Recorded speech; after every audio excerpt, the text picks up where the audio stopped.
37వ అధ్యాయం.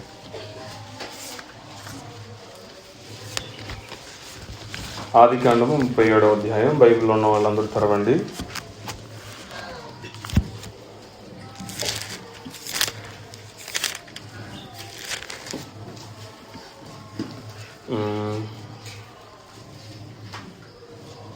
పద్నాలుగో వచనం లేక 13వ వచనం నుండి 24వ వచనం వరకు మనం వచనం మార్చి వచనం చదువుకుందాం అందరూ కూడా.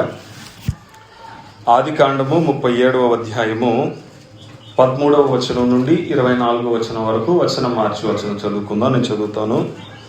అప్పుడు ఇశ్రాయేలు యోసేపును చూచి, నీ సహోదరులు షెకెములో మంద మేపుచున్నారు, నీవు నిన్ను వారి యొద్దకు పంపెదను రమ్మన్నప్పుడు అతడు మంచిదని అతనితో చెప్పెను.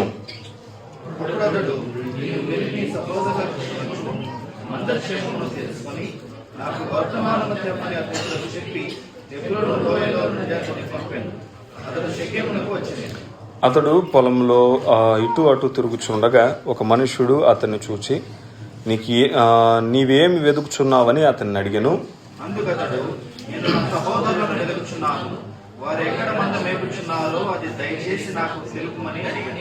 అందుకు ఆ మనుష్యుడు, ఇక్కడ నుండి వారు సాగి వెళ్ళిరి, వారు దోతానునకు వెళ్ళుదము రండని చెప్పుకొనుట వింటేనని చెప్పెను. అప్పుడు యోసేపు తన సహోదరుల కోసము వెళ్ళి దోతానులో వారిని కనుగొనెను.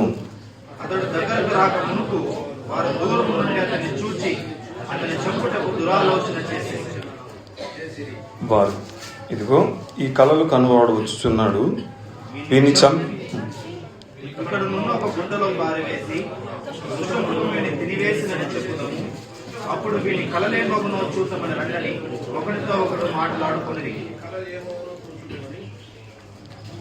రూబేను ఆ మాటలు విని, మనం వాణ్ణి చంపరాదని చెప్పి వారి చేతులలో పడకుండా అతన్ని విడిపించెను.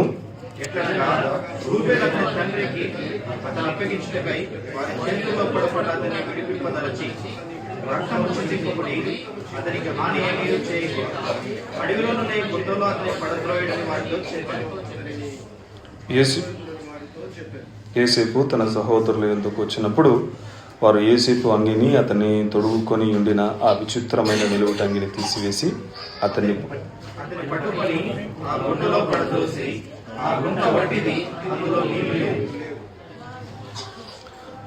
ప్రేమల వల్లరా.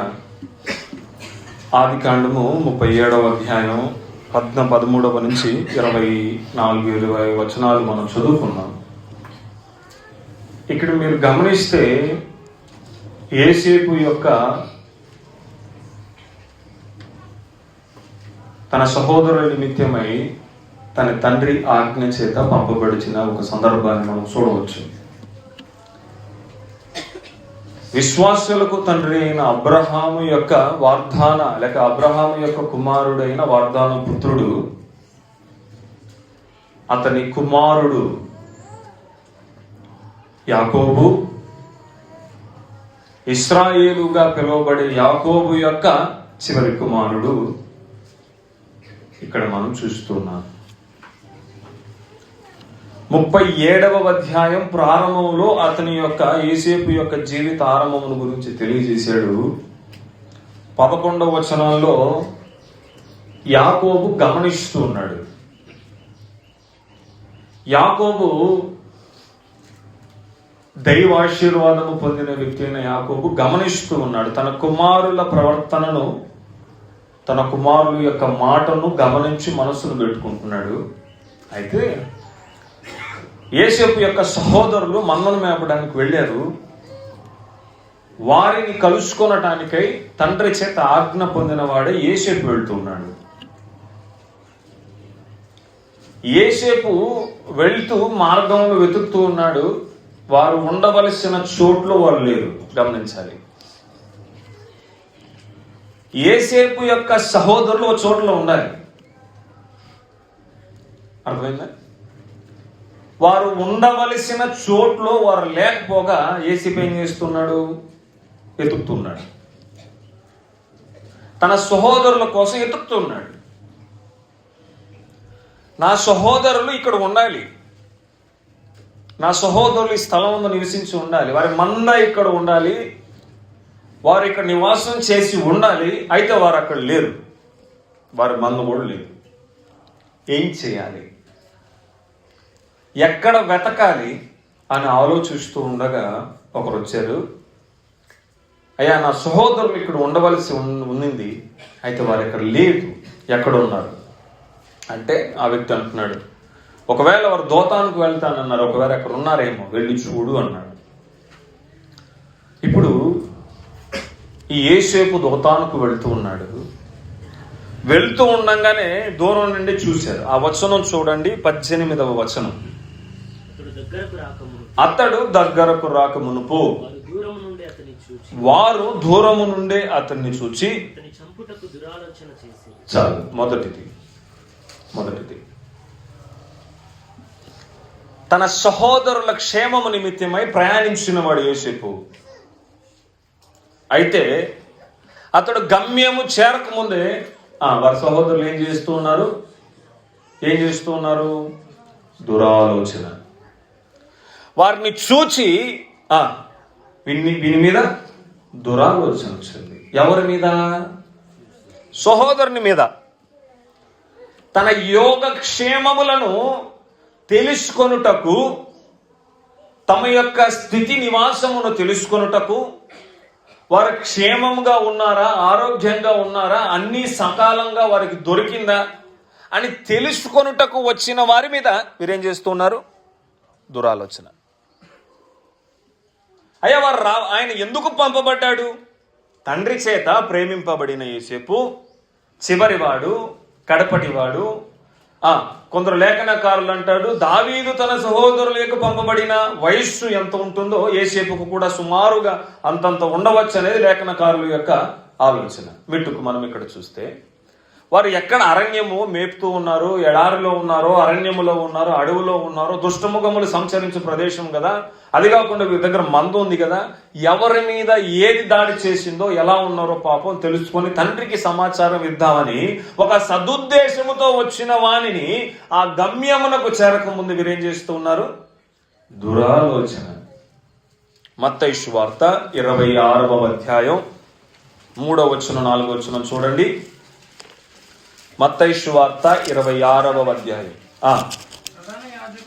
ప్రధాన యాజకులను కూడి వచ్చి యేసును మాయోపాయము చేత పట్టుకొని చంపవలనని ఏకమై ఆలోచన. ఇది ఎటువంటి ఆలోచన? మాయోపాయము చేత అతను పట్టుకోవాలని. రెండు దురాలోచనలు మీకు ఇక్కడ తేడా కనబడుతుంది. యోగ సమాచారము తెలుసుకున్నటకై యేసేపు రాగా అతన్ని దూరం నుంచే చూసి దురాలోచన చేస్తూ ఉన్నారు సొంత సహోదరులు. మత్తయి సువార్త 26వ అధ్యాయంలో మనం చూస్తే ఆ సమయంలో ప్రధాన యాజకులను, మరి ఎవరు వాళ్ళు? ప్రజల పెద్దలు. అయ్యా, మీరు పెద్దలు, యేసేపు చిన్నవాడు, మీరు పెద్దలు, అతని మీద దురాలోచన మీకెందుకు? యేసేపు అన్నలు దురాలోచన చేస్తూ ఉన్నారు, ఇక్కడ పెద్దలు ప్రధానులు దురాలోచన. యేసేపును మరి ఏం చేశారో చూడండి. 2వదిగా 19వ వచనం. వారు ఈ కలలు కనువాడు వచ్చుచున్నాడు, వీని చంపి పారవేసి దుష్ట మృగము వీని తినివేసిరని చెప్పుదాము. అప్పుడు వీని కలలేమగునో చూతము రండని. అప్పుడు వీని కలలు ఏమవునో చూతము రండని. 2వదిగా ఒకరితో ఒకడు మాట్లాడుకుంటున్నాడు. వీరు ఇక్కడ ఇతన్ని పరిశోధిస్తూ ఉన్నారు, లేక పరిశీలిస్తూ ఉన్నారు. వీడు కలలు చెప్పేవాడు. మనం తండ్రి యొద్ద ఉన్నప్పుడు, మనం ఆనందకరమైన సమయంలో తండ్రితో పాటు కూర్చొని మనం సంభాషిస్తూ ఉండగా, లేక మనం ఆయనతో పాటు దొరికే కొద్ది సమయంలో ఉంటే ఇతను వచ్చి మన యొక్క కలలు చెప్పేవాడు. పెద్దవాళ్ళన్న గౌరవం లేకుండా చెప్పేవాడు వీడు. కానీ వీడు ఏమవుతాడో చూద్దాం రండి. మొదటిగా దుష్టాలోచన చేశారు, రెండవదిగా వీడు ఏమవుతాడో చూద్దాం రండి అన్నాడు. ఇదే విషయం మత్తయి సువార్తలో కూడా ఉంది చూడండి, 27వ అధ్యాయం 41వ వచనం చూడండి, 41, 42, 27వ అధ్యాయం. పెద్దలను ఆయన అపహసించి వీడు ఇతరులను రక్షించెను. ఇశ్రాయేలు రాజు కదా, వాడిని నమ్ముదము. వాడు దేవుని యందు విశ్వాసం ఉంచెను. వాడు నేను దేవుని కుమారుడు అని చెప్పాను కదా, ఆయనకి ఇష్టడైతే చాలు. ఆ సహోదరులు అంటున్నారు, వీడు కళ్ళ చెప్పేవాడు కదా, మనమంతా వీనికి సాగిల పడతామన్నాడే, తండ్రితో మొదలుకొని తల్లులు మొదలుకొని సాగిల పడతానన్నాడు కదా, మరి ఇప్పుడు ఏమవుతుందో, వీని కళ ఏమవుతుందో, వీని మాట ఏమవుతుందో చూద్దాం అని సహోదరులు యేసేపును హేళనకరమైన మాటలతో మాట్లాడుతూ అతని యొక్క మాటలను లేక కళలను ప్రశ్నార్థకంగా చూస్తూ ఉన్నారు. అయితే మత్తయి సువార్త 27వ అధ్యాయంలో మనం ఇక్కడ చూసినప్పుడు, అయా అద్భుతములు చేశాడు, చూసావు కదా, చూశానండి. కుంటివారిని నడిపించాడు కదా, చూసావు కదా, చూశానండి. గుడ్డివారికి చూపునిచ్చాడు కదా, చూసావు కదా, చూశానండి. కుంటివాడిని చూసావు, గుడ్డివాడిని చూసావు, ఆ బెతెస్దా స్థలంలో పడి ఉన్న వాడిని లేపడం చూసావు. అయినా ఇక్కడ వీళ్ళు ఏమంటున్నారో తెలుసా, దేవుని కుమారుడా, ఈయన దేవుని కుమారుడేనా? ఈయన అపహాసించుటకు ప్రధానులు కలుసుకొని వారు అంటూ ఉన్న మాటలు ఇక్కడ చూడండి. ఈ అపహాస్యం ఎందుకు మనం ఇక్కడ చూసినట్లుగా ఈ అపహాస్యపు మాటలు, ఈ హేళన మాటలు చూద్దారండి, ఈయన దేవుని కుమారుడో కాడో. మరి చూచినది మొదటిగా దుష్టాలోచన చేశావు, రెండవదిగా అపహాస్యపు మాటలతో ఈయన కాడా అవునా అని చూడటానికి ఏమవునో అన్న ఒక ప్రశ్నను మొదలు పెట్టాడు. మూడవదిగా చూడండి, 21వ వచనం 37, 21. రూబేను ఆ మాట విని మనము వాణ్ణి చంపరాదని చెప్పి వారి చేతుల్లో పడకుండా అతన్ని విడిపించి మూడవదిగా విడిపించెను. రూబేను అతన్ని విడిపించడానికి ప్రయత్నిస్తున్నాడు. అతన్ని ఏమవునో చూద్దాం అనుకున్న వారిని వీన్ని ఎలాగైనా చంపుదాం అనుకున్నారు. ఆ చంపుదామన్న ప్రక్రియలో రూబేన్ ఏమనుకున్నాడంటే, వీన్ని మనం చంపడం వద్దు, వీన్ని ఎలాగైనా తప్పించాలనుకుంటున్నాడు. ఎంతైనా సోదరాభావంలో ఒక ఎత్తు, పరిపూర్ణమా కాదు, ఒక ఎత్తు. ఎందుకో మరి రూబేనుకు అతన్ని విడిపించాలి, తప్పించాలని అనుకున్నాడు. ఆ ఆలోచన కలిగింది. ఇదే విషయం మన మత్తయి సువార్తలో లేక యోహాను సువార్త 19వ అధ్యాయం 12వ వచనంలో చూడండి. యోహాను సువార్త 19:12. ఈ మాటను బట్టి చాలు, ఈ మాటలను బట్టి పిలాతు ఏం చేస్తున్నాడు, విడిపించాలనుకుంటున్నాడు. ఆయన చూడటానికి ఆశపడ్డాడు ఆరంభంలో. అది అయితే 19:12లో పిలాతు ఒక ప్రయత్నం చేస్తున్నాడు, ఎలాగైనా ఈయన్ని విడిపించాలని, ఎలాగైనా ఈయన రక్షించాలని, ఎలాగైనా ఈ తీర్పులో నుండి తప్పించాలని. అయ్యా ఈయనలో నాకు ఏ దోషము కనబడడం లేదే, అయ్యా నీవు మాట్లాడితే నీకు అవకాశం ఉంది కదా. పిలాతు ప్రయత్నములు చేస్తూ ఉన్నాడు. వారి తీర్పు ప్రకారము లేక వారి యొక్క రాజ్యాంగ ప్రకారము, వారికి ఉన్న రూల్స్ ప్రకారము చెప్తూ ఉన్నాడు, అయ్యా నువ్వు మాట్లాడవచ్చు. అన్యాయపు తీర్పు, అతన్ని చంపదలిచారు, అతన్ని అవమానకరంగా ఇతను ఏం చేస్తాడో చూద్దామని ప్రశ్నించారు వ్యంగ్యపు మాటలతో. మూడవదిగా మనము చూసినప్పుడు అతన్ని విడిపింపదలిచారు. అయితే నాలుగవదిగా మనం ఇక్కడ చూస్తున్నప్పుడు చూడండి 22వ వచనము. ఎట్లనగా రూబేను అతని తండ్రికి అతన్ని అప్పగించుటకై వారి చేతుల్లో పడకుండా అతన్ని విడిపింపదలచి రక్తము చిందింపకుడి హాని ఏమీ చేయక అడవిలో ఉన్న ఈ గుంటలో అతని పడద్రోయడని వారితో చెప్పాను. చాలు, ఇక్కడ మనం చూస్తే నాలుగవదిగా ఏం చిందించద్దు, రక్తము చిందింపవద్దు.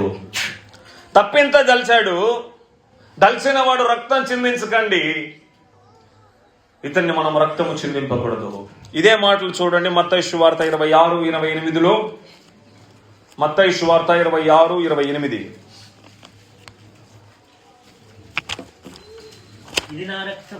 ఇది నా రక్తము అనగా పాప క్షమాపణ నిమిత్తము అనేకుల కొరకు చిందింపబడుచున్న నిబంధన రక్తం. ప్రేమైన వారులారా ఆలోచించండి, ఈ నిబంధన రక్తానికి ఆ రక్తమును చిందింపకూడి అన్నదానికి చాలా సంబంధం ఉంది.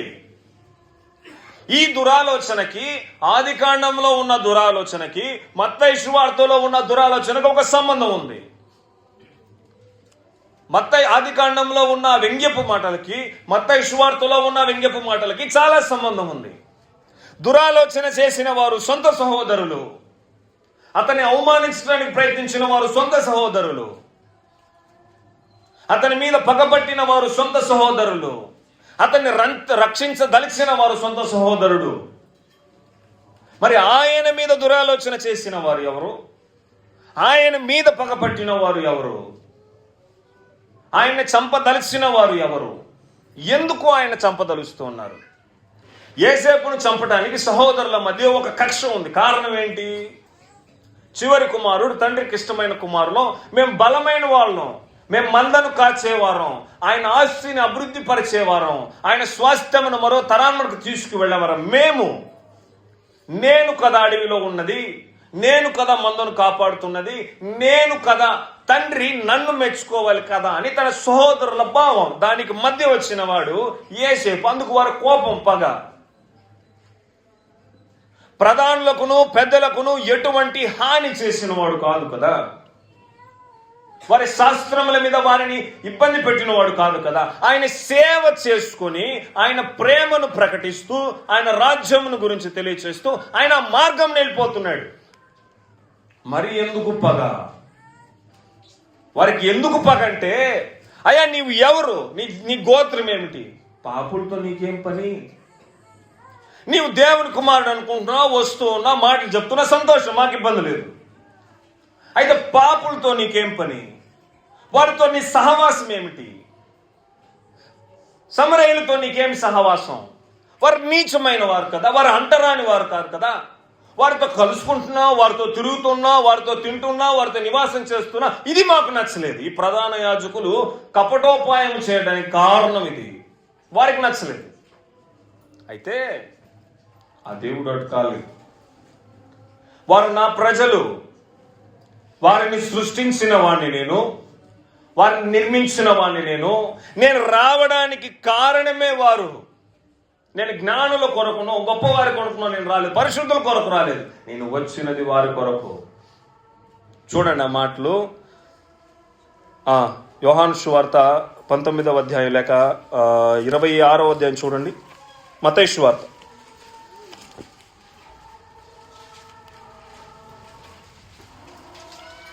27వ అధ్యాయం 28వ వచనం చూడండి, లేక 26-28 చూడండి. మత్తయి 26:28. ఇది నా రక్తము అనగా పాప క్షమాపణ నిమిత్తము అనేకుల కొరకు చిందింపబడుచున్న నిబంధన రక్తం. ప్రేమైన వారులారా ఆలోచించండి, ఏ భేదమును లేకుండా సమస్తము కొరకు అనేకులు, వారు పురుషులైనా స్త్రీలైనా పెద్దవారైనా చిన్నవారైనా వారు వృద్ధులైనా వారు ఎవరైనా సరే అనేకుల కొరకు చిందింపబడిన రక్తము. చివరిగా ఒక మాట చూద్దాం, చూడండి 23వ వచనం, ఆదికాండం 37:23. తన సహోదరుల యొద్దకు వచ్చినప్పుడు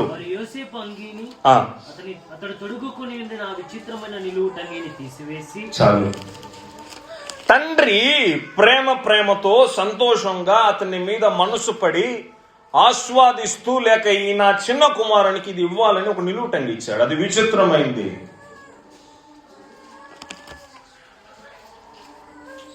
అయితే వారు ఆ కుమారునికి ఉన్న నిలువుటంగిని తీసివేసేశారు. యెషయా గ్రంథం లేక యోహాను సువార్త 19:29 చూడండి. యోహాను కనుక వారు ఒక మత్తయి సువార్త 27:28 చూడండి. వారు ఆయన వస్త్రమును తీసివేసి వారు ఆయన వస్త్రములను తీసివేసి ఆయనకు ఎర్రని అంగీ తొడిగించి ఆ వారు ఆయనకి ఏం చేశారు? వస్త్రాలు తీసేశారు. యేసేపుకు నిలువుటంగి తీశారు, ఆయనకు వస్త్రములను తీసివేశారు. సహోదరులరా, మీరు క్షేమంగా ఉన్నారో లేదో తెలుసుకోవటానికి తండ్రి ద్వారా పంపించబడ్డాడండి. మీ క్షేమం కోసమే. పాపులను రక్షించుటకు యేసుక్రీస్తు లోకమునకు పంపబడ్డాడు మన క్షేమం కోసం. అయితే క్షేమము కనుగొనుటకై పంపించబడిన యేసేపును వారు ఎలా చేశారో, రక్షణ అనుభవం ఇవ్వటానికి వచ్చిన యేసు ప్రభువును కూడా వారు ఏం చేశారు? అలాగే చేశారు. ఆయనను వారు చంపటానికి దురాలోచన చేశారు, మొదటిది.